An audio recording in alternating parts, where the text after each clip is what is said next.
Hello and a very warm welcome back to the Rugby Paper Podcast. 2025 Six Nations is done and dusted, and it was France that claimed the title in Paris on Saturday. What a tournament it's been, and time to review it with myself and the columnists, as well as pick our current starting 15 for the British and Irish Lions. Six Nations 2025 is wrapped up after what was a pretty damn superb Super Saturday. Italy put up a hell of a fight to challenge Ireland. England broke all sorts of records against the Welsh, which I don't think anyone saw coming to that extent. And France ultimately proved too much for Scotland. And although they weren't at their best on Saturday, I think we can all agree that the right team ended up championship winners. Today, we got an hour and 10 minutes. We've got so much to get through. We're going to review the tournament and the weekend, of course, but we're also going to pick up British and Irish Lions starting 15 for that first test in Australia as things stand. I've got the full house of columnists, and yeah, can't wait to get into it. Guys, I suppose France, first of all, let's go in reverse order. Chewy, deserved tournament winners, I think you'll agree. Oh, they play different. They play rugby on a different plane to anyone else when they're cooking. That's for sure. And the people who we all know that they've got, three or four footballing titans, really. I mean, Dupont and Luku, as it turns out, remarkable players. Ntamak is a wonderful player on his day. Penaud is one of the best footballing wings I've ever seen. And that's taken into consideration his funny moments. BLBRE is just coming like a train, isn't he? And Ramos. So you, but it's the Trojans. It's the people who thought were the workhorses who have really caught the eye. Moefana, crikey! Yeah. What a campaign he had. What a performance he's put in over the last couple of weeks. I don't like 7-1 splits any more than anyone else. I don't like bomb squads any more than the South African and French coaches. I think it's a distortion of the game. It's turned the game into something I find less attractive, if I'm honest, than I ever have before. So there are bits of the game that I'm struggling with around laws and tactics that I really dislike. And I've never said that about rugby before. Having said that, we knew it was coming. It was extraordinarily effective. They were head and shoulders in the end. I mean, they beat themselves at Twickenham. Funny enough, actually, Scotland beat themselves at Twickenham as well.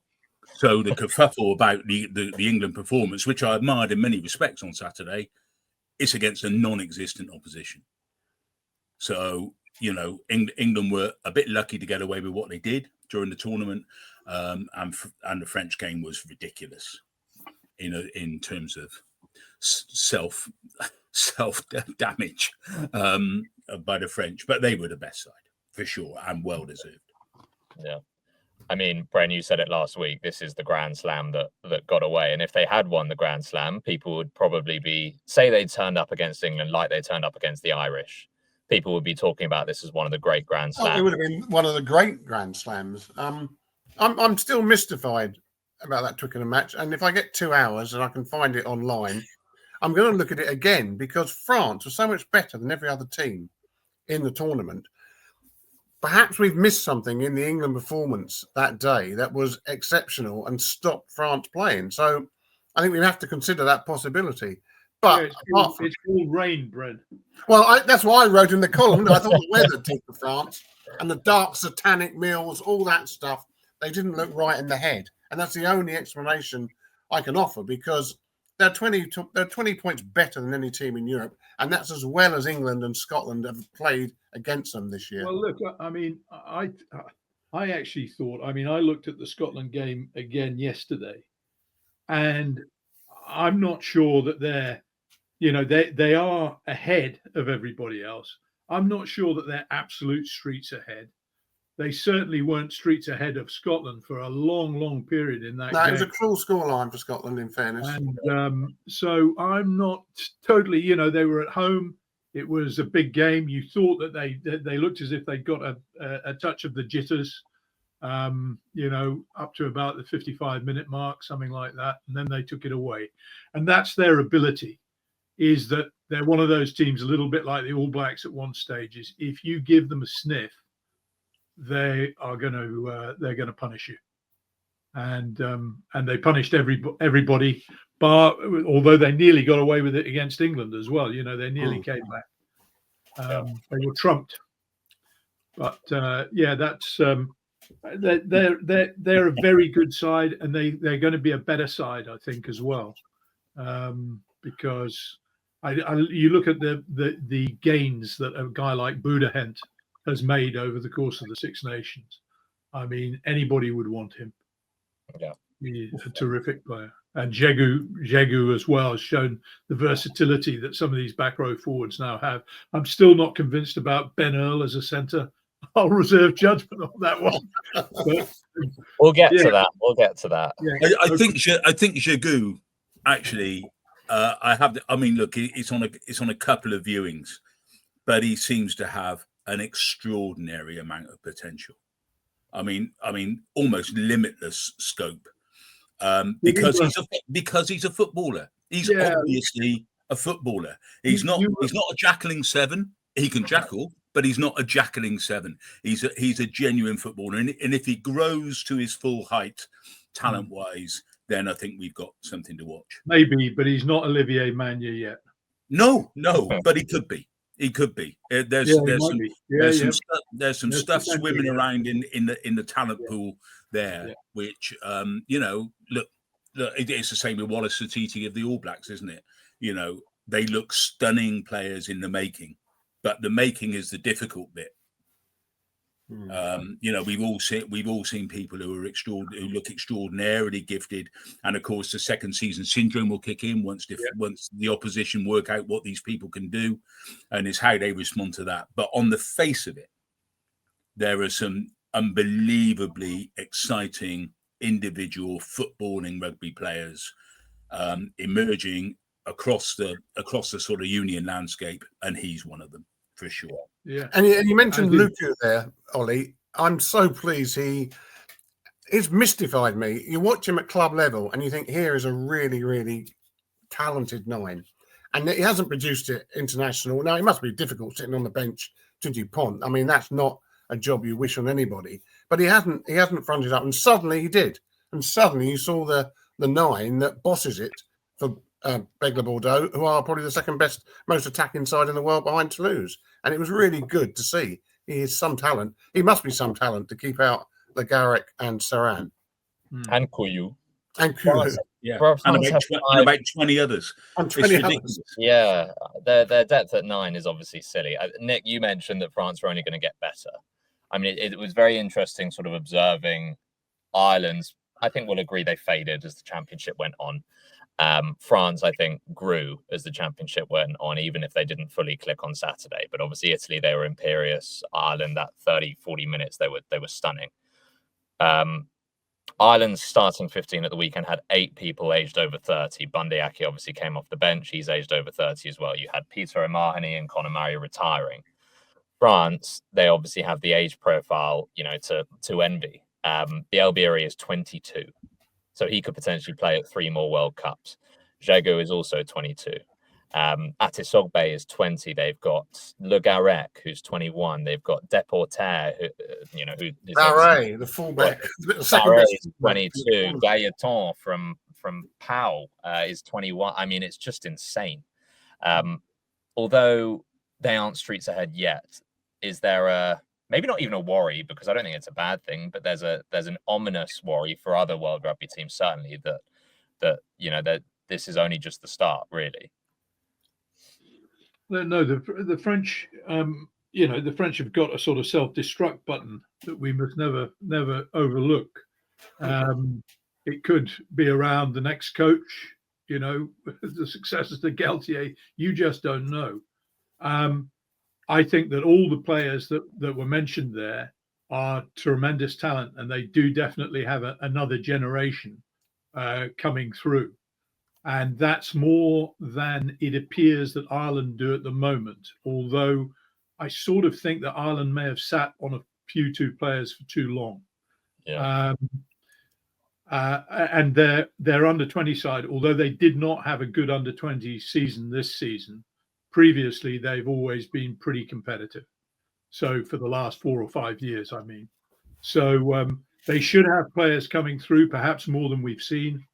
But France, this idea, we had, there have been these concepts of dominance of the Six Nations, where England and France were going to dominate the Six Nations for a decade or 2 decades. I mean, England are not, in terms of, you can see talent coming through like Pollock, and there are others like Billy Seller, Fasogbon, and so on. So there's talent coming through in England as well. So the two teams that appear to have players coming through are the 2 biggest nations, are France and England, I would say. I'm worried about Henry Pollock because I don't think he's confident enough. Yeah, well, I don't think he's. I don't have. If there is a bushel, I don't think we'll find his light under it, will we? Although it was good to see him get a comeuppance when he tripped the Welsh guy up and got a shoulder for his. I'm glad he got that. I mean, listen, it shows excellent exuberance and ticker that he's trying it on, but that could cost you a Grand Slam or a World Cup if he does that. So he's got that out of the system now. He got a Gareth Thomas shoulder. He did, and he deserved it. He deserved it. The near to his head. Mauvaka put his couple of inches further right, and he's the biggest villain of the piece. So I think we got to be measured. I mean, Mauvaka straight red card, right? Absolutely. That was. Well, I didn't see it. I mean, I didn't see the contact. No, I'm not sure that anyone else. You have to make the assumption that there was, that there was head contact. How glancing it was, I've no idea. By the way, a headbutt does not have to contact with the opposition's head to be illegal. You can headbutt somebody in the groin. That's illegal. What you're saying is that it was a deliberate flying headbutt. It was a deliberate flying headbutt that made contact. I'm not convinced about that. Well, it doesn't have to hit him in the head, although I think it almost certainly did. I mean, maybe you guys saw at different angles, but I saw him. Only one angle. I saw him lunge at the guy. We didn't see his head touch anything, as far as I could see. Maybe I'm blind. Well, I thought it definitely went into the neck. It's whether it went up into the head. I think the French TV only gave us one angle, and they've got 32 cameras. Yeah. I suspect somewhere there's a camera that's got it. Let's just get this right. So Gareth Thomas, retaliation, we're told, is not acceptable. Okay, so Gareth Thomas retaliates to having his sock pulled. No, well, it could have been tripped up. It was a bit more than that. But he hit him in the shoulder. He didn't hit him in the head. By flying in with a bloody shoulder, which could easily have connected with Pollock's head. Yeah, but it didn't. He aimed for the shoulder. We're hanging, drawing, and quartering Mauvaka for what he did. Well, Mauvaka gets tripped up by his own bloke, looks up, sees White, and goes for him head first. I mean, what is not illegal about that? Well, he did go for him. He did go for him head first insofar as your head's the forward bit.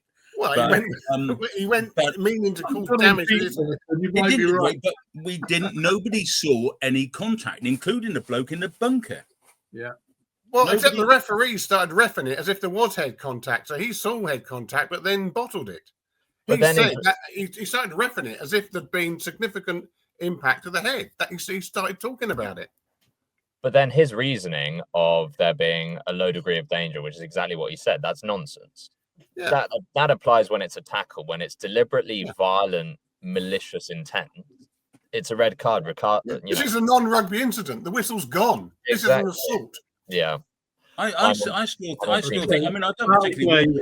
I don't want to defend the guy. I don't want to defend the guy unnecessarily, but he's lunged at him. It could have been a shoulder. It could have been a head. We don't know. There is no evidence. I don't know. You look at I reckon that is evidence. The one angle we've seen is evidence, as far as I'm concerned. And I don't doubt there's another angle that does show it. French TV just don't want to pull it up. Well, that's possible. But if that happens and the disciplinary panel gets it and sees it, then okay, he gets the book. But nothing will ever happen now. The citing officer's not interested. The bunker bloke obviously wasn't given an angle which he could make a definitive ruling on head contact, and he won't ever get it now, and it all disappeared. It will have been suppressed by TV, French TV forevermore. Is that what It was you're saying? 82,000. It was a championship deciding match. We're never going to get the pictures on that. And that's why the knives have come out, because Gareth Thomas getting away with it was obviously completely inconsequential. Great, England may have scored 80 points rather than 70, and that's all there was to it. Whereas Mauvaka, that was at a point where the game was really on a knife edge. That Well, doesn't the opposing argument. never ever Pollock. justify foul play. I mean, foul No, play. I'm not justifying it. No. Oh, no. Excuse me. Pollock was out of order, and I think I defy anybody not to react to that. And he went shoulder to shoulder. He didn't go headbutt to head contact. He knew what he was doing. He needed a bit of talking to, Pollock. It was completely out of order. He flew in a bloody rage, and whether he hit him on his shoulder or his head was. I thought he purely took aim with incidental. the shoulder with his shoulder. I didn't think there was any danger of head contact there whatsoever. Hmm. I thought it was much more. I don't think you can go nuts on people on assuming that he may have done something, but we don't quite know what. I don't get it. If there's no angle that anyone's seen, including the multiple layers of disciplinary officialdom we now have, if there's no angle that shows head contact, you can't do it. What can you do? But how can you then disallow the Scotland just side? guess We it. were never shown the pictures of No. King Horn in touch. And Carly made the decision, having never seen the picture, Hey, having you know awarded the something? try. Hey, So you Brent, can't have it I both don't- ways. I don't agree with that. I think that it was clear that Kinghorn was in touch. But why did he award the try? Even Buddy Townsend said his butt cheek was in touch. It Yeah, but we was. never saw the pictures. We never. Well, I haven't seen it in slow mo. I certainly saw pictures. So Thank goodness Gregor Townsend didn't say someone touched his butt cheek, because that would have been a red card and a very long suspension. I've sort of lost track of who's arguing what at this point. I don't think any of us saw what Mauvaka did, so we're only guessing. We saw what he tried to do, and not red Even card. on what he saw, How what do we you know? did How do see. you know what he tried to do? Were you Sigmund Freud? How do you know what he was trying to do? Okay, well, what It was he not trying to He do? was head first. He lunged at him because he had a go at him on the floor, but we don't know that he did anything. We don't know. listen. So that's okay to do that now. When the whistle's gone, We can just probably like a agree flying- on. you can just fly in now, can you? When the whistle's gone. No, and he should have been, and he got a card for it. What we can On probably Pollock. agree on is that his card is marked from now on. Mauvaka, people will be looking for him to see whether the red mist descends on a regular basis. I think he was a very, very lucky boy on Saturday. I'm with you, Ollie, on that one. He was lucky. He may well have been lucky with his camera angles. That's true. That's true. But as things stand, we're all guessing. Yeah. Well, I don't know. I don't know. Although I you wouldn't went, have had any qualms with a red card you there. went to Cambridge, so your guess is probably better than anyone else's. However, Let's go with that. And let's carry that energy through to our Lions selection as well. I'm going to monopolize this whole damn team. I'm glad, let's park that. Glad we mentioned Yoram Moefana, because I think there are a few members of the French team that are obviously fairly or relatively unsung compared to the brilliance of Dupont and LBB and Aldred, etc.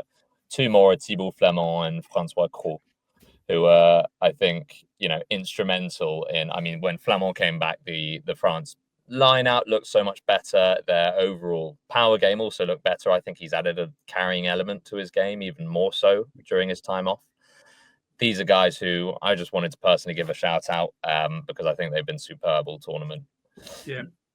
Flamand would have been straight into a Lions team, no question. I thought that when he came back, he really gave France They missed him, didn't they? Yeah. When he was 100%. gone. Guys, England. We've spoken about Henry Pollock and his shithousery with Gareth Thomas. Either way, his cameo was probably worth the hype, but the narrative is best performance in years. Some are saying best performance since semi-final against South Africa. Others are saying best performance since that semi-final against New Zealand back in 2019. Where do we stand on this? 2019 New Zealand street ahead of the other two in my book. I I don't consider the semi-final against South Africa to be of the same magnitude.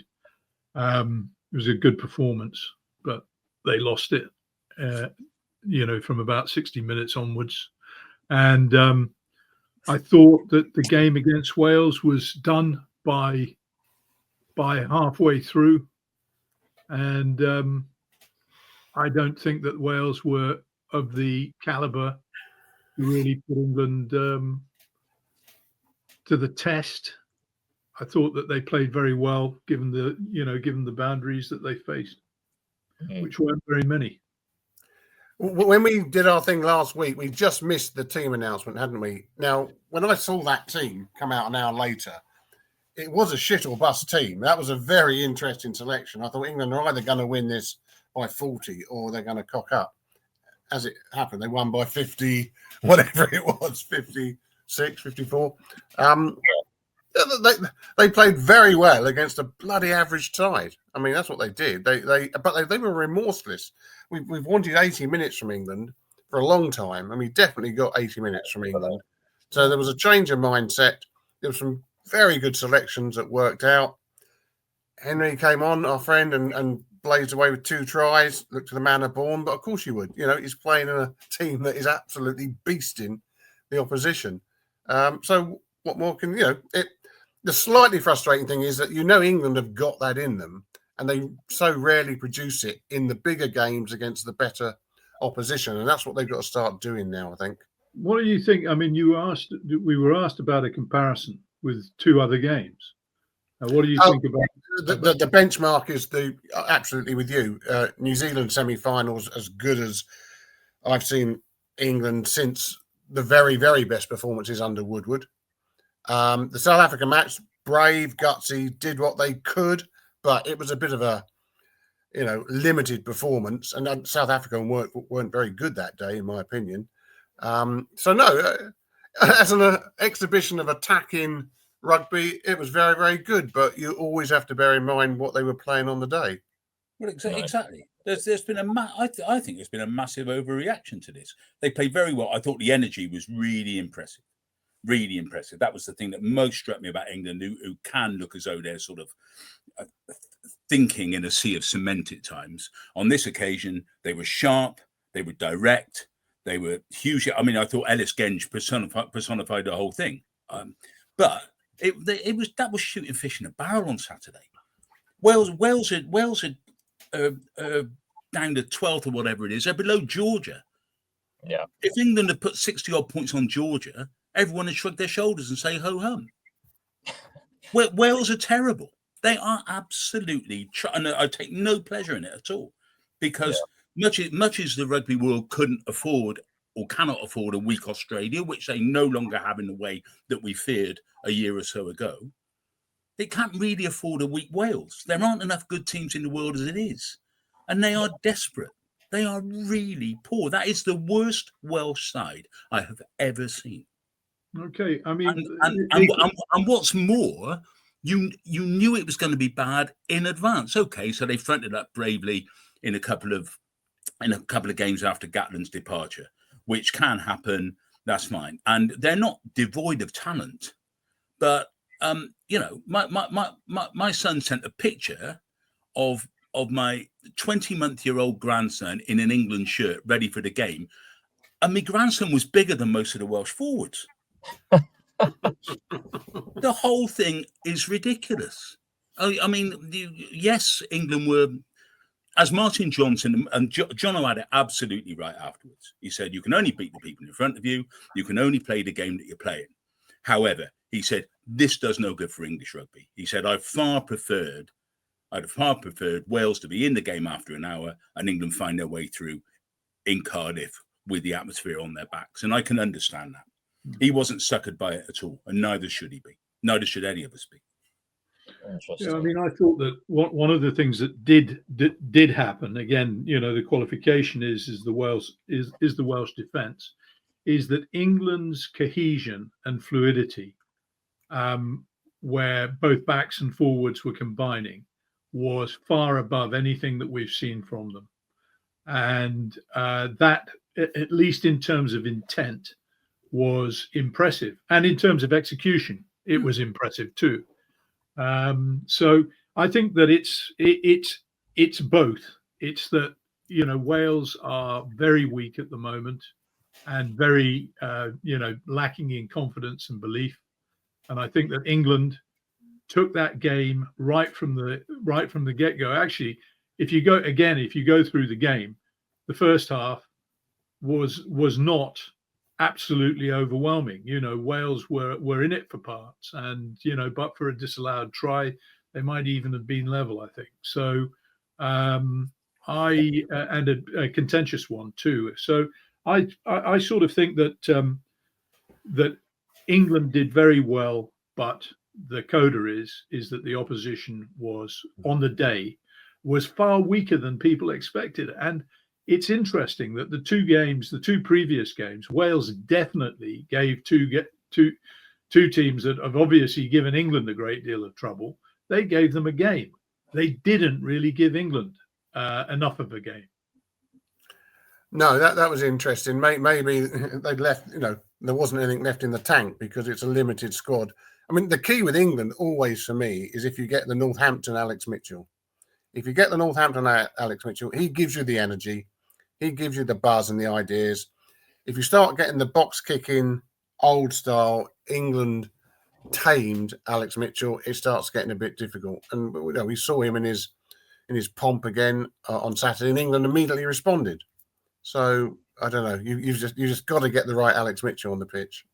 You can also make the point, can't you, that England's selection went a long way to winning the game insofar as the back row selection and the multiple jackalers. I mean, they really cramped whatever style the Welsh had, and it was my kind of style really, which is no style at all, as people have said all my career. But they cramped Wales completely. At the breakdown, and if England are in control and they're in control of pace and tempo and field position and what have you, I mean, people like Itoje aren't going to give you much of an even break. You know, Wales had to work out ways of getting England on the back foot somehow, and they never even barely began to do it. They had a little spell in the first half, in fairness, Nick's right, but it wasn't much in the end. Obviously, the dynamic around England has been so positive in the fallout, and, you know, some of that is justified. Alex Mitchell was fantastic. Ellis Genge had his most powerful game both in the scrummage and in the loose in quite some time, which was great to see. Tom Roebuck was quite inspired on the wing. Nick, you're shaking your head, but I'm just going to blow past it. You blow on. Finn Smith obviously continues to grow. The caveat is obviously England were 1 point away and really other teams' wastefulness away from losing, you know, their first 3 games. And if England had gone on to put 50 on Italy and 65 on Wales, having lost those 2 games, which, let's be honest, they should have, all of a sudden the narrative around England completely changes, and it's, you know, they're flat track bullies, and you know, aren't necessarily up there to sort of keep balancing it with the top teams. There's a bit of that, but I'm probably backtracking on what I've said in the past, because yes, they were quite fortunate 1 point wins. But even outstanding Grand Slam winning teams have dodgy matches. You know, the matches they scrape through by 1 point where they didn't deserve to win. I mean, I remember one of Ireland's good years that they won a match in Scotland they didn't deserve to win whatsoever. And it does happen. It's a very, very tough competition, and you're not going to produce 5 stellar performances. Well, very, very unusually do you produce 5 stellar performances, and we've even seen that with as good a team as France. They were pretty rubbish at Twickenham. Inexplicable, but they were. It happened. So I think, I think we've got to be fair to England here. 4 out of 5 with some really good passages at times. Some players bloodied, introduced, or at least some, Freeman at centre, Roebuck, the 2 Curries together. We've seen some quite interesting selections, I think. Cowan Dickey back to something like his very best form. I think that's a pretty good campaign on their part. No, agreed. I just wanted to caveat it, as obviously I think a lot of the narrative is. I saw a Lions team with 8 Englishmen in yesterday. No. And I'm not sure we're going that far. Guys, I think let's do a quick review of the championship before picking our Lions team. I think it was a bloody excellent championship, personally. You had tight matches, a lot of fantastic tries, a lot of free-flowing rugby. Player of the tournament, we may well be unanimous here, or we may be the furthest thing from it. Brendan, I'm going to start with you because I reckon you and I are aligned here. Well, player of the tournament has to be Bielberry. 8 tries in a Six Nations tournament, but not just the tries, the manner of his tries, the energy and the style he brings to rugby, the excitement. Absolutely love it. Love him to bits. He's a great player. I will put in a little bid for Menoncello, who was incredible on Saturday, but I've watched him. I've done most of the Italy matches. He is very, very good in every Italy performance, even when they are bloody poor. He is some player. At 22, he's already a World 15 player, or damn nearly. But even he doesn't get past Bielberry, in my opinion. Yeah. Does anyone disagree with that, or are we unanimously giving it to LBB? No. Yeah, I just Stardust, Yeah. Plain as the nose on your face, isn't it? Yeah. Unbelievable. He'll be 24 come Rugby World Cup 2027, and I think he's 18 and 19 currently. Obviously, Penaud is one away from beating Serge Blanco. I mean, LBB could end up with double of 38. He could end up, stratospherically high, which is very exciting.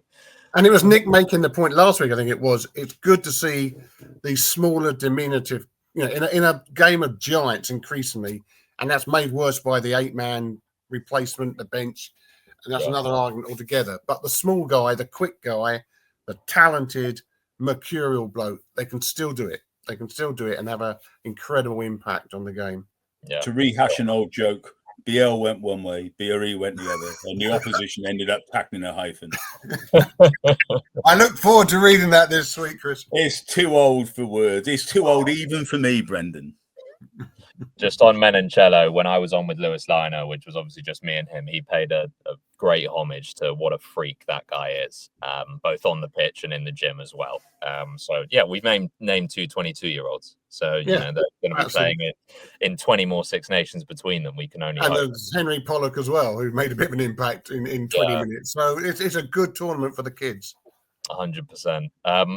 Try of the tournament, I'm going to sound like a broken record, but I can't look past BLBRE against Ireland, which not only was the try of the tournament for me, but was a pivotal one too, and ended up paving the way for the championship to be decided.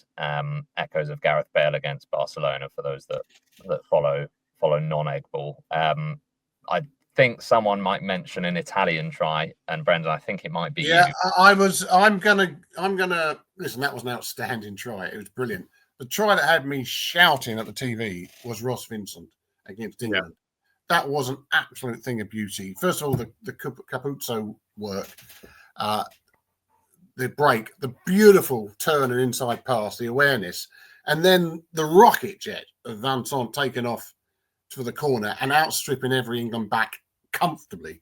Yeah, you don't see that very often in rugby, and Italy have got a weapon there. If only they could try and find a way of using him. I thought it was just a beautiful try, and there was some cracking tries in this tournament.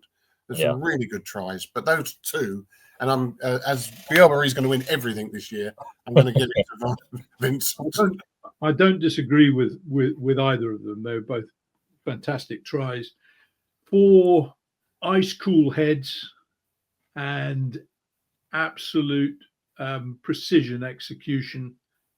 England's winning try against France by Daly. Yeah, I thought that for Finn Smith, again, we talk about young players, for Finn Smith to have the guts and the gumption to call the move and then to execute so perfectly, everything about it pretty well clockwork, and obviously in the acid moment, I thought was a fantastic try.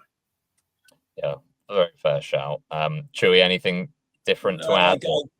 I go with you, Ollie, on it. I go for the hyphen. The thing, but not because of the hyphen. Actually, I think I'm right in saying this. I mean, this is an old man's memory of the try, but it came from the nearest thing I've seen to an old-fashioned ruck and quick ball. Yeah. A ruck in numbers, quick ball, and that French division with those blokes lined up out there, that was absolute gold dust.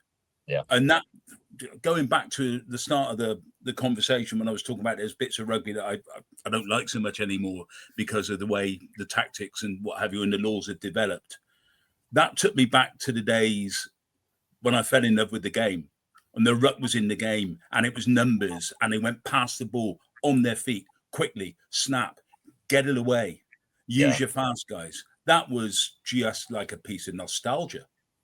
Yeah. Yeah, that's so well put, and you're absolutely right. And it was the combination of that, wasn't it? It was the power ruck, it was Penno's break, then the pass, and then LBB Stardust. So it was memorable, and that was the time where I was screaming at the TV. Thank God Maxim Luku didn't score it, is all I'll say, because he was very close to doing so, or even very close to knocking it on. Caputo could have had a beautiful try, couldn't he, on Saturday? Stephen Varney nipped in and got the dad down before him? That would also had already missed the ball, to be fair. So I think he still had time to come back and get it. There wasn't too many defenders around. Yeah. Last one, guys. Surprise of the tournament, or moment of the tournament. I'll get the ball rolling, and it's a general. I've sort of got two. One is England's selection, which I think a lot of us didn't necessarily see coming in terms of giving Henry Pollock his 30 minutes off the bench, in terms of Finn Smith actually cementing that 10 position, in terms of trying Tommy Freeman at 13. But within that as well, I think the Curry brothers, but particularly Tom, who we'd written off before this championship as someone who, probably wasn't able to be the player he was. And at times he certainly was the player he was. He might still be sort of a walking wounded at times, but I think he's certainly still capable. And he's now very much back in the Lions conversation, which I don't think any of us saw coming, or we certainly said, we didn't see it coming towards the start of the tournament. Yeah, I'd agree with that. I've got it written down too. I thought that, given the level of injury that he's had and how far he's had to come to get back, for him to produce, I mean, what I was concerned about at the beginning of the championship with it, because he was having rest weeks, if you like, between games to recuperate.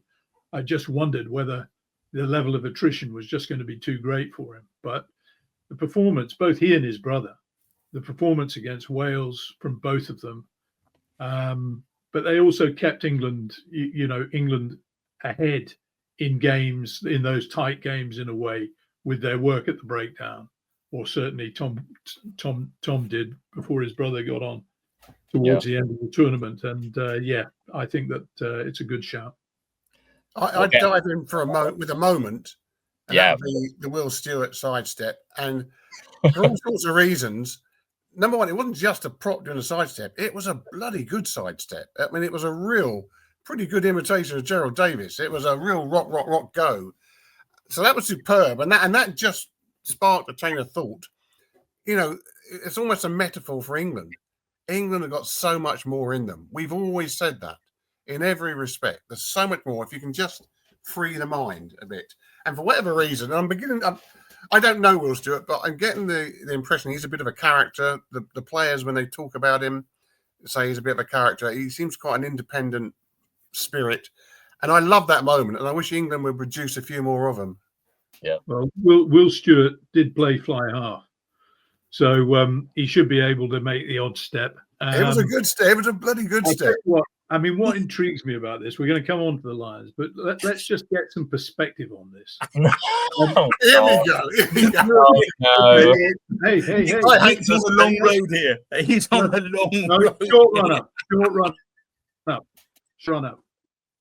If England were going to New Zealand or South Africa this summer, and people were talking about Stewart and Genge as being the Lions props, which lots of people are talking about, it would be potentially a disaster. Against Australia, they might get away with it. Oh, that was it. Oh, that was quite a short run up. Nick, I mean, he's gone from Will Stewart, what the hell, to Will Stewart, best tight head prop since Robert Papa on board. It's very difficult. It's very difficult for you, Nick. I feel your pain. Not enough. I have two moments very briefly. The Dupont injury, not because of how sad it was to see that happen, but also how were France going to react? Yeah. And we saw how France reacted. So fair play to them. But the moment that will live with me, I think, was just the clip of Adam Jones led against the wall at the end of that game on Saturday, because that was the quintessential illustration of a rugby nation, a great rugby nation, which no longer knows what the hell it's doing. It cannot see a road ahead. It cannot. There's massive arguments about the number of regions, about the whole structure of the domestic game. People are coming on, Radio 4's Today program, flagship news program, ask the question, is Wales a rugby nation any longer? Yeah. Crikey. That is that's a funny old place to be. Yeah. And Adam, who's an honest bloke and not one of life's great pessimists, that's for sure, but just led against the wall, looking totally shot to pieces. Yeah, almost didn't know where he was. That was really sad.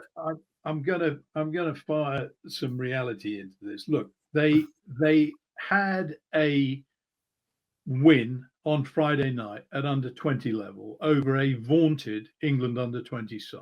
They did, and they showed that they've got players with ability coming through. So I'm not convinced it's absolute catastrophe. It's certainly rock bottom for them, and they do have to. I mean, I heard Sam Warburton, who obviously I think most people would say is a good analyst and I respect, and he had a blueprint. I'm not sure that it'll be one that goes straight into action, but he had a blueprint. It sounded, I mean, I'm always concerned when I hear people say, oh, well, what we've got to do is amalgamate regions, have a smaller base, and so on and so forth. But he made a cogent case that the level underneath becomes, goes back to really, as far as I could see, the old Welsh club pattern, where you had those regional rivalries, and that would be semi-pro level, because it can only be at the moment, given the financial position. And then you've got three regions, which hopefully would be enough to at least make a mark in Europe and in the URC more than they have done. So I'm not sure that it's all, catastrophe, but they definitely do have to address systematic problems in their sport, in their game at the moment. Yeah, that much I'd accept. Whether it's the end of Welsh rugby, no, I don't think so. I'm not suggesting for a second it's the end of Welsh rugby. And history tells us that they've always got some players. I mean that's terrific. It's kind of in the sporting DNA there. But the crowds for regional rugby are disastrously low. Disastrously low.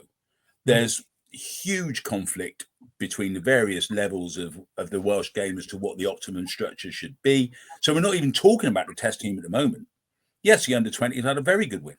Really, really good win against what looked like an England under-20 side that would have 50 points in them in that game, 50 plus points.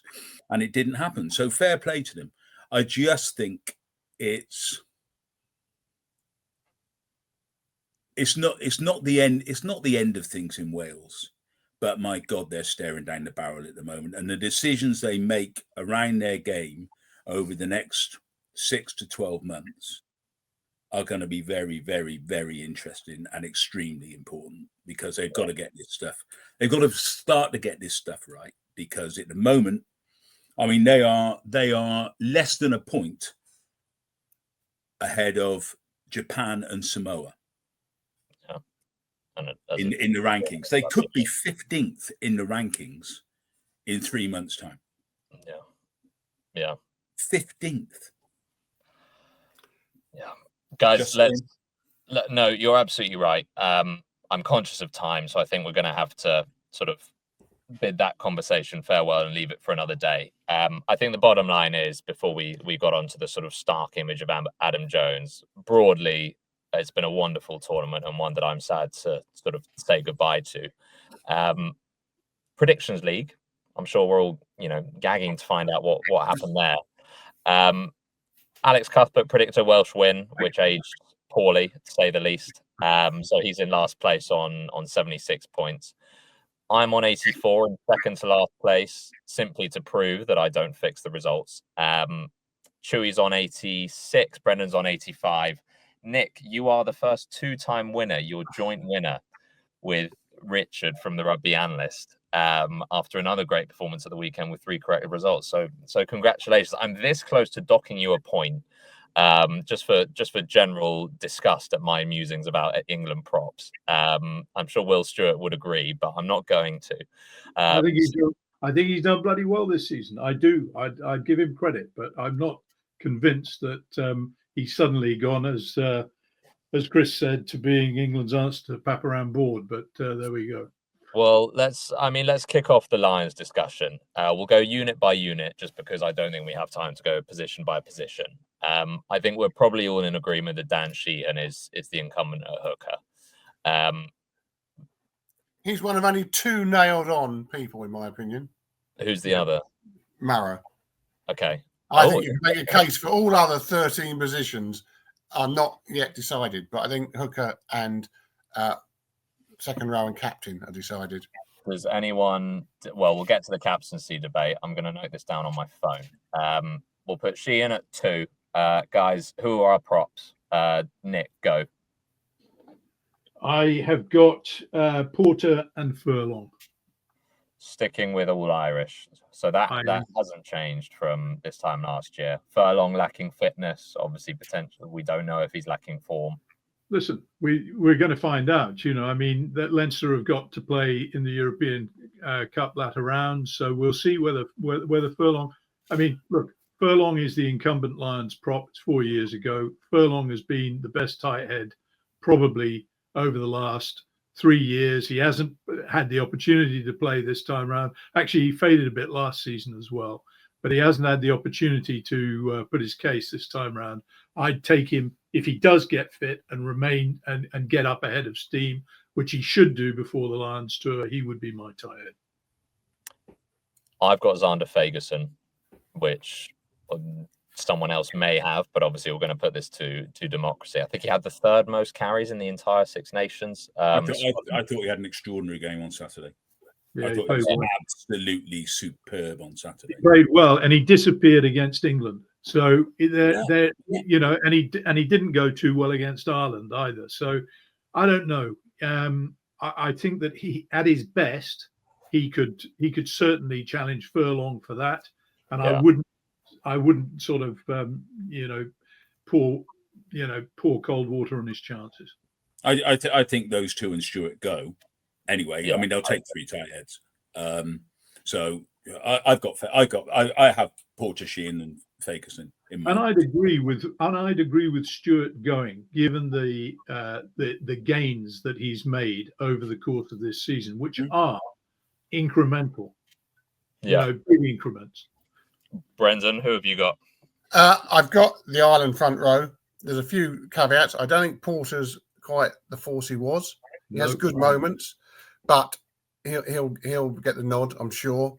Furlong needs to prove his fitness. If not, just to annoy Nick, I'm going to go Will Stewart. Okay, so Fagerson's not even in your 23, maybe. He would be in my squad, definitely. Yeah. Like Nick, I thought that he's had a patchy Six Nations, very, very good. When he's good, he's very good. Other times, he's disappeared a bit. Yeah. That Scottish pack relies a hell of a lot on him.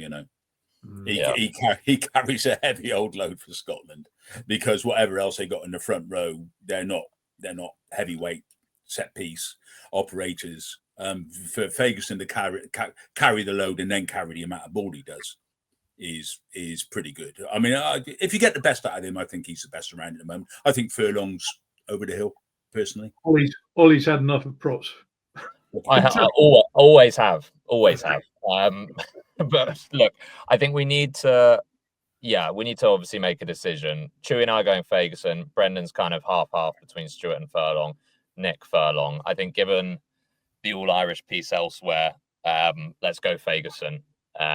Just because it's sort of 2.5 to 1.5. Not ideal that there are 4 of us, but I think decisions have to be made. Marrow's in. I presume then if he's the only guaranteed starter, he's your guys' captain, and I'm not going to overrule there, although Doris was still mine. He's certainly mine and has been my England choice as captain for the last 5 years. But I'm delighted to see him come through.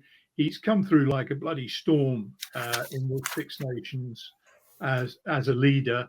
And but I'm pretty sure that Farrell will take, Doris will take some moving in Andy Farrell's mind. Yeah, I agree with that. Bren, Chewy, Atoja, your captain as well, because he's grown in the tournament where Doris has faded. And Doris reminds me a little bit of Chris Robshaw in 2013, where remember off the back of England's excellent win over New Zealand in 2012, and then they won the first 4 matches of the Six Nations in 2013. There was a real bandwagon for Chris, and then it went badly wrong, ironically, in a match in which he was England's best player, but they got stuffed in Cardiff, and that really coloured the selection of that Lions tour party. Yeah. And in fact, Chris didn't even get on the tour, which I thought was pretty unfortunate. Now, Doris is going to definitely get on the tour, and there's a strong link and bond between him and Farrell, but I don't see him getting the captaincy now ahead of Morrow, because I don't think he's an absolutely nailed on test selection anymore.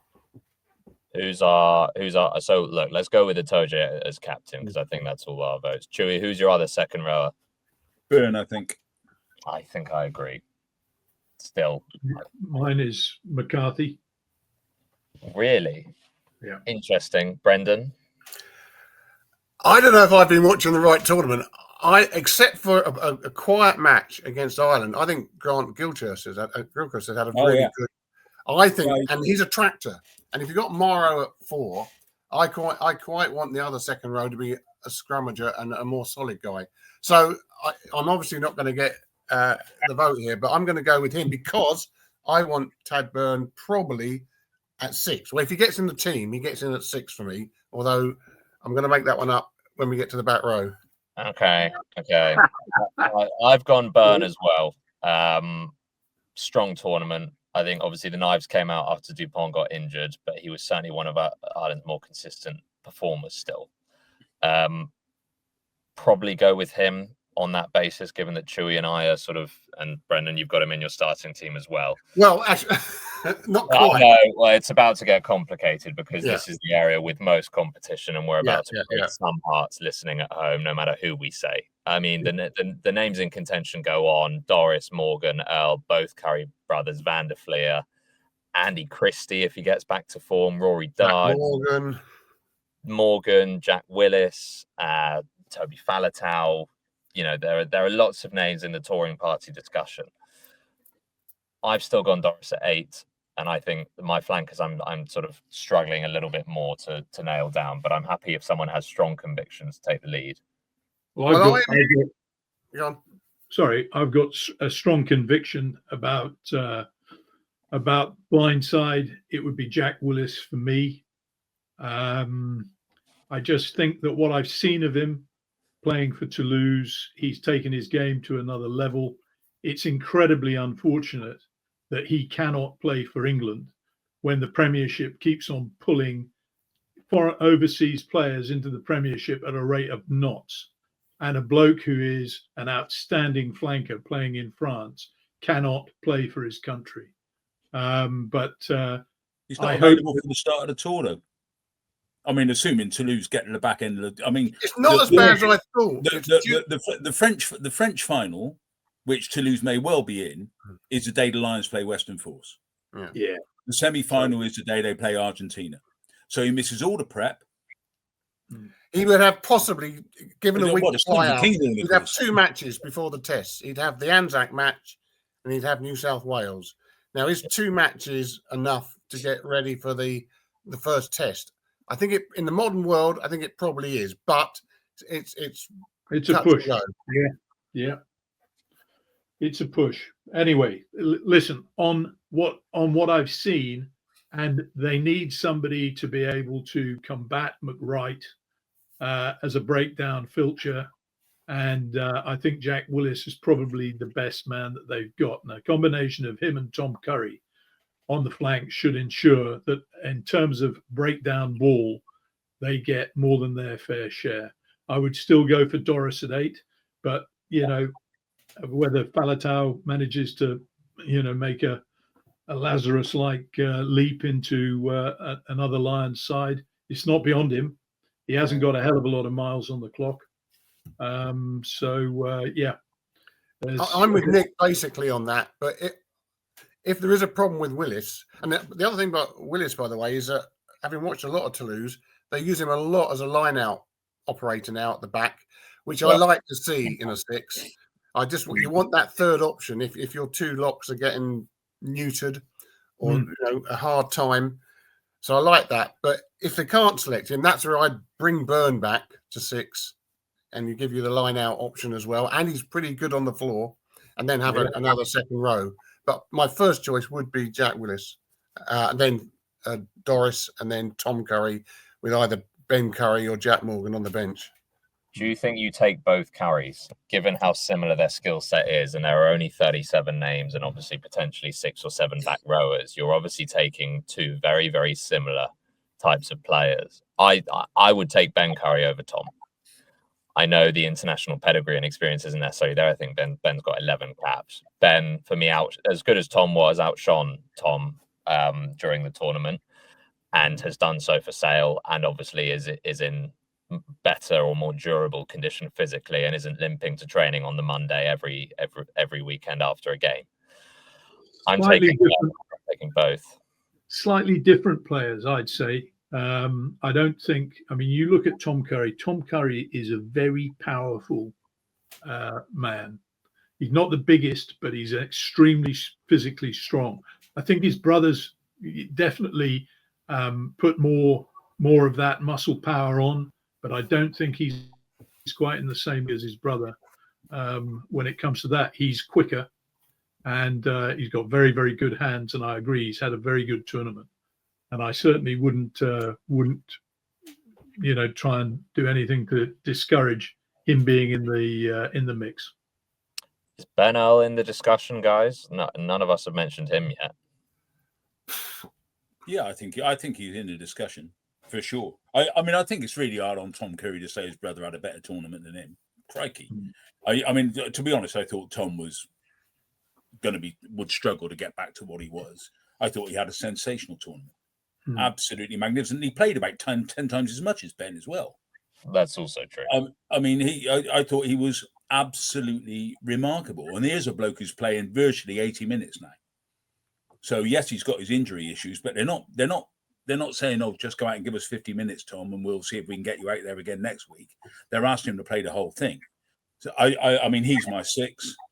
I think Doris will be 8 because I don't think that's the Lions' strongest position actually at the moment. I think Earl will go on the tour because he's a multitasker. I still think my 7 is Van der Fleer still.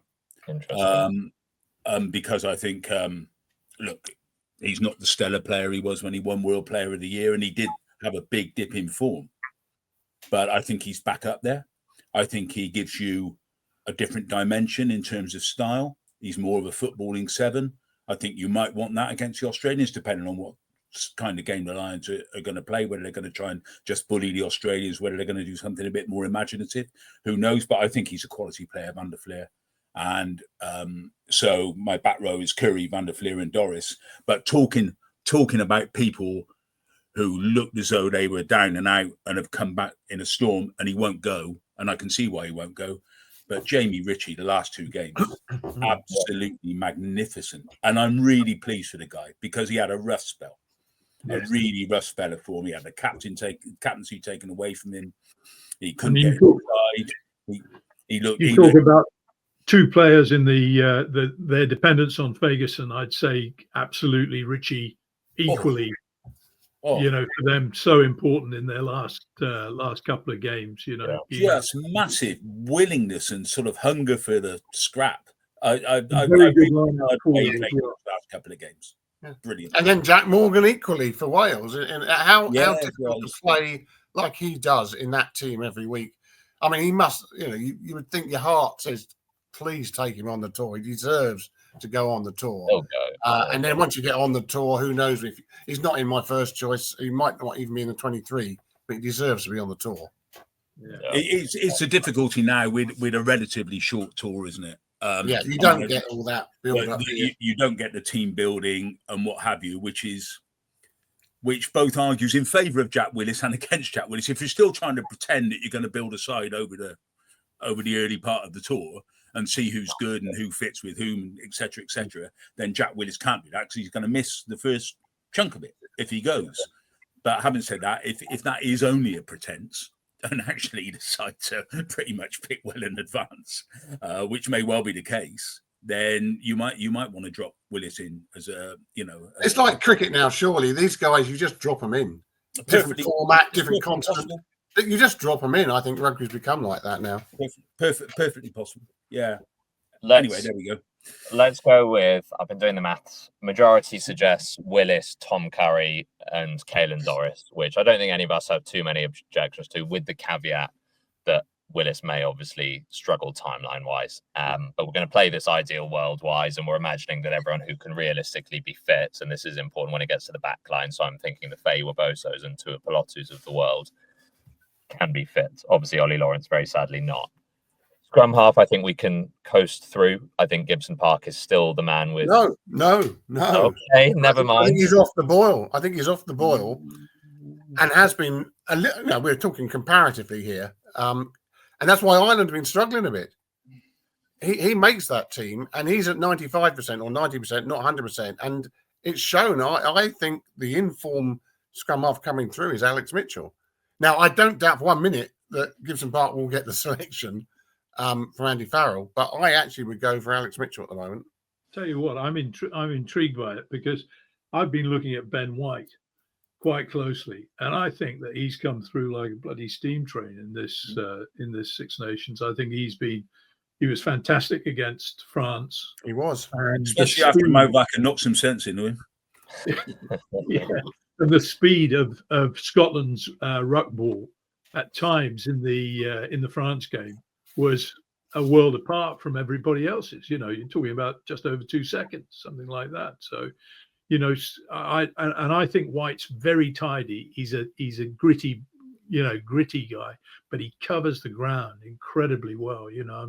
Quick service. He's a try scorer as well. Decent box kicking game. Yeah. Alex Mitchell for me, when he was under the box kicking orders or whatever, he didn't break out from it.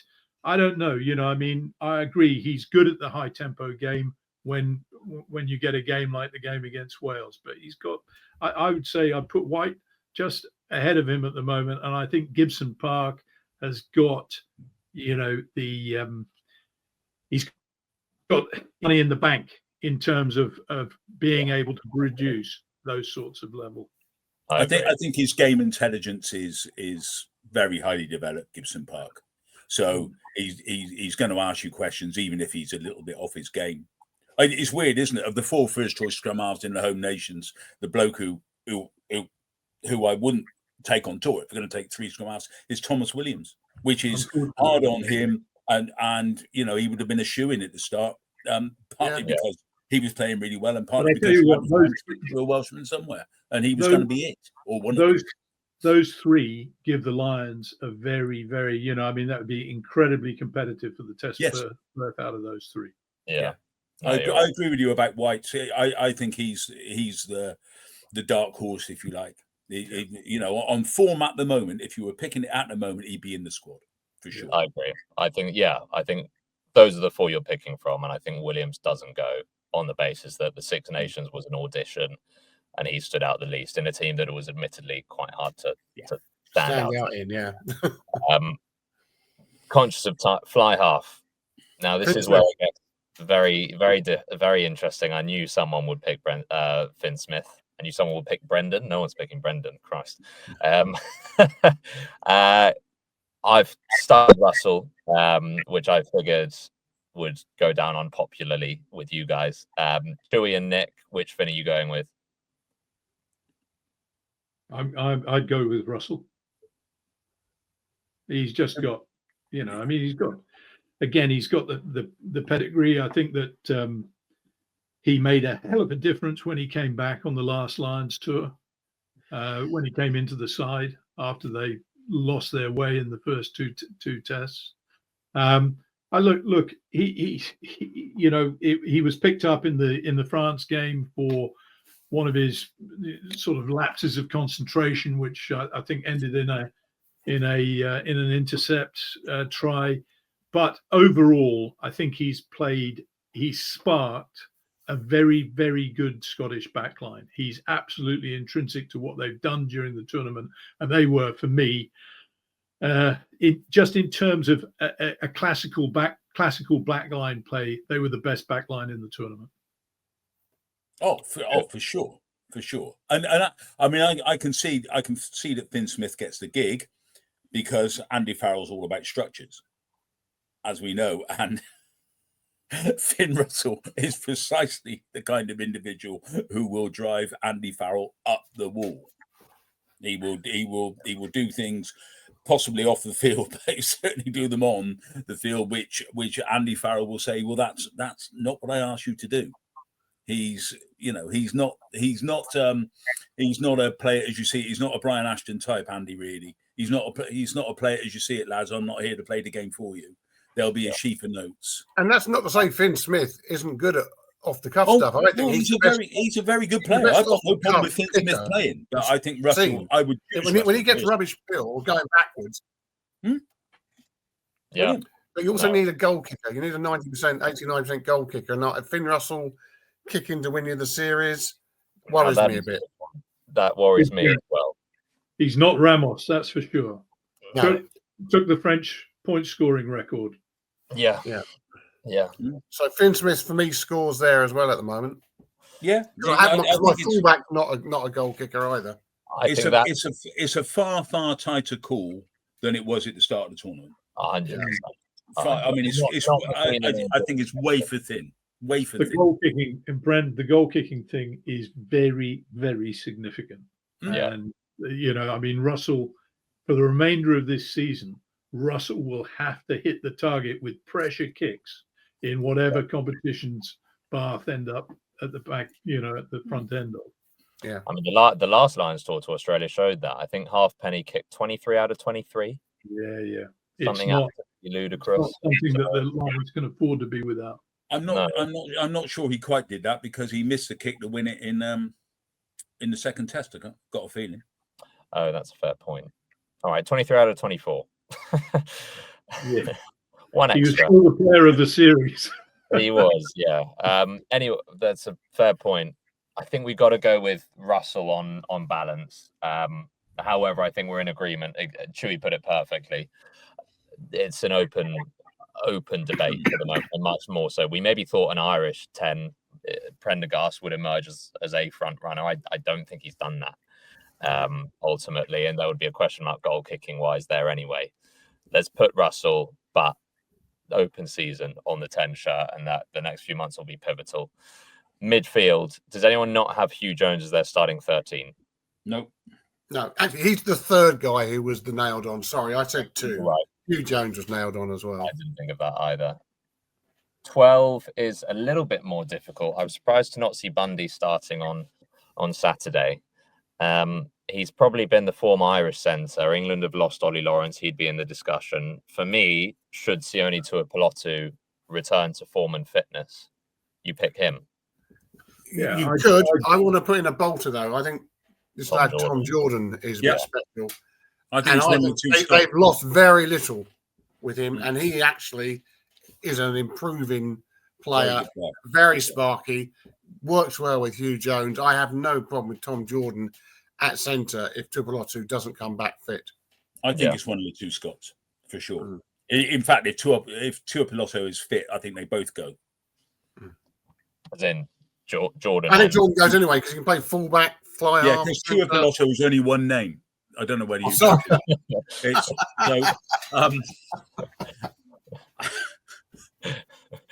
First name Tui, second Bulotu.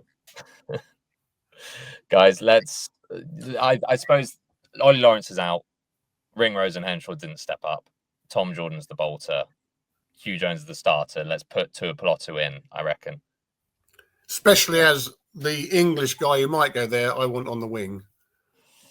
I.e. Tommy Freeman, who is one of my wingers as well, and I'm sure I'm with you as well. Yeah, I mean, we talk about Six Nations being a Lions audition. He nailed it. Absolutely.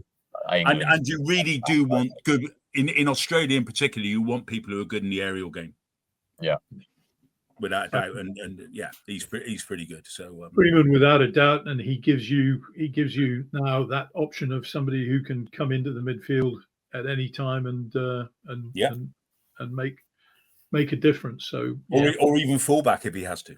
So and actually talking about timing, what a feather in his cap. 8 weeks ago, we were saying, his one weakness is he doesn't score tries for England for all his talent, and now he's reeled off 5 in a row. Nobody else was. You were. I was also saying that. No, so he's only scored 2 tries before that in whatever it was, 20 matches. 2 in 16, I think. Yeah. So no, I will. We sat here and talked about it for 10 minutes. Yeah, unbelievable. I mean, the glory hunting half of the screen I'm looking at. What a bunch of goal hangers. Well, no, the glory goes to him. We were saying he wasn't scoring enough tries, and he proved us wrong. He did. He can't stop scoring tries. He did. Thrilled to be proved wrong. I'm going to save the other wing spot because I reckon fullback is a little bit more of a closed case in Blair Kinghorn. But again, I'm open to being told otherwise. Well, he's in the same boat as Willis, isn't he? Yes.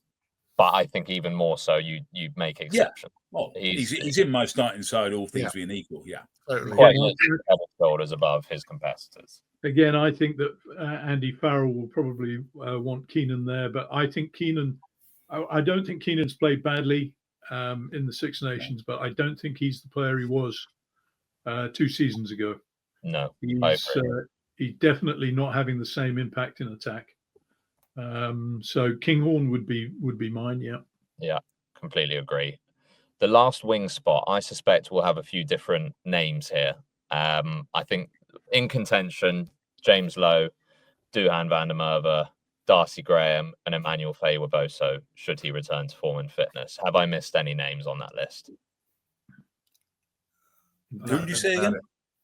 Doesn't matter. Your silence. Faye-Waboso, Lowe, Darcy Graham, and Duhan van der Merwe. And van der Merwe. And not Matt Hansen. Not Matt Hansen. I think he has been ineffective this tournament. And there's only one specialist left. Well, there are 2 specialists left wings in that group.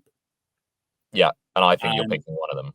And I don't think it's that easy. I don't think it's that easy for people to switch at the drop of a hat. They are different positions. Patently, especially with an intelligent kicking game against you, if that's what the Aussies bring. So, to me, it's van der Merwe or Lowe. Yeah, I've gone with Lowe personally. I'd be strongly for Lowe. I thought van der Merwe, considering he's on the end of that outstanding Scotland back division, was actually a bit quiet this tournament for me. Lowe there's never a match he plays in which he doesn't do something spectacular and doesn't make something happen. And he just defied belief on Saturday. I mean, he had me thinking he was in touch. He had the touch judge thinking he was in touch. And somehow, and he was very unlucky that it got overruled, he kept that ball in. I mean, he is a bit of a miracle worker. He does funny body shape. He doesn't look like a rugby player sometimes, but I'd have him in. He does special. He's quite annoying, though, isn't he? He is annoying. He is an annoying player. In the way that you want him. Are we being unfair? I mean, crikey. I mean, if you were playing against him, you'd want to give him a Mauvaka, wouldn't you? You're going to say a Mohawk there. Well, he's basically a basketball player playing rugby, wasn't he? That's what he was going to be, and he played for New Zealand schools basketball. He's got. He doesn't have he has some funny body shape sometimes. He doesn't. He's more multi-dimensional than Van der Merwe. Van der Merwe's a bit of a one-trick pony. It's a cracking trick, mind. It's a really good trick, but he's not as rounded a footballing wing as Lowe. I mean, that left peg of Lowe is a pretty mighty weapon if you're having a tough time in defence. Yeah. I mean, I'd go for Van der Merwe. I'd go for it because of the joined up element in the Scottish backline, and I also think he's got considerably more gas than Lowe, and I think that hard pitches Australia that could be an issue, and I think that they need toe in the backline on the wings, and I don't think Lowe's got enough of it. He is a freakish player in some ways, but I sort of think there's one element about him that I just think that I think that when the level goes up to the highest level, I think that he can be found out sometimes. I think we're 3-1, aren't we? Well, I'm I think pretty. you said James Lowe as well. I said James Lowe. And I said James Lowe. I'm going James Lowe as well. I'm pretty even on it. I mean, I tried to make out a case for both of them, really, because I really don't. I think it's a close call, that. It is a close call. They'll both go. If Andy Farrell, both go for sure. If Andy Farrell, as he should, takes due notice of what we've said on this podcast, and you have significant Scottish presence in that back line, then I do think the unit counts for something. Definitely. Yeah, it's fair argument, but I think we'll go with 2.5, 1.5 in favour of Lowe, because that's what it sounds like it is. Which brings I think it is 2.5, 1.5, because I'm a half. Yeah, how liberal of you, guys. I've actually got side by side. The team we picked this time last year, we've made a change at tight heads. Ferguson in for Furlong, a change at lock, Byrne in for McCarthy. Changes at flankers, we've got Willis and Tom Curry coming in for Byrne and Earl, and then our midfield and our right winger is completely different, as is our fullback. So our 15 is Porter, Sheehan, Ferguson, Itoje, Byrne, Willis, Curry, Doris, Gibson, Park and Russell, then Tuapolotu and Jones in the centres, and Lowe, Freeman and Kinghorn as our back three, which... It's quite concerned. I was maybe anticipating a few more curveballs from you guys, so maybe a more conservative addition based on our previous team selection exercises. But at least that will limit the hate comments, hopefully. I flag up Tom Jordan. I think he might be a starter anyway. Do you know what? I think it's his time. He'll definitely go on tour, and he might just rip it up in the first couple of games and be straight into the test team, especially if I'll say his name again in a minute. Tuapolotu is struggling still with match fitness, because I don't know how much he's got in his legs at the moment, but he's going to have to play a lot of rugby in the next 2 months. Yeah. And there's also quite a big difference between the side that we picked and the side we think will start. I mean, that's a different thing altogether, because then you're trying to second guess Farrell, which and it's Owen Farrell could be the first name on the team sheet. Funny we haven't mentioned him or Courtney Laws, both who this time last year we were suggesting. It's a visibility. Courtney Laws hasn't set the world alight in Pro D2. Owen's hardly played in the last 3 or 4 months in top 14. So we've got 6 Ireland, 1, 2, 3, 4, 5 Scotland, 1, 2, 3, 4 England, and that's it. Wales. Yeah, no Wales. Makes sense. Guys, thank you so much. Time for a break for the podcast for the foreseeable. I wanted to thank you three, first of all, for all your efforts over the past few years. And at home, thank you so much for your continued investment in the podcast as well. We hope to see you very, very soon. And good luck for the next few months. Thanks for listening to this week's edition of the Rugby Paper Podcast. And don't forget to subscribe on whichever podcast platform you use and recommend the show to your friends. The Rugby Paper is available to buy every Sunday, and to make sure you don't miss it, subscribe through our print, digital and online options at therugbypaper.co.uk/subscriptions. That's therugbypaper.co.uk/subscriptions to get all our content for as little as 14p per day.